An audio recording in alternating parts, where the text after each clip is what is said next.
Selamat ya Pak. Viral, video bos prank PHK karyawan, ternyata diberangkatkan umrah.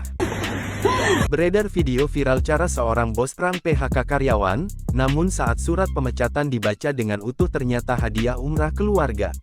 Momen mengharukan tersebut terekam kamera dan viral di media sosial. Seorang karyawan bernama Hendro Prihatno nampak tak kuasa menahan kesedihannya saat akan diberhentikan dari pekerjaan. Ia begitu yakin akan selesai mencari nafkah di tempat kerjanya. Namun sang bos memberikan keyakinan untuk terus membaca surat tersebut. Maaf ya Pak. Ini Bapak nggak Bapak belum habis bacanya Pak. Baca dulu Pak. Hah?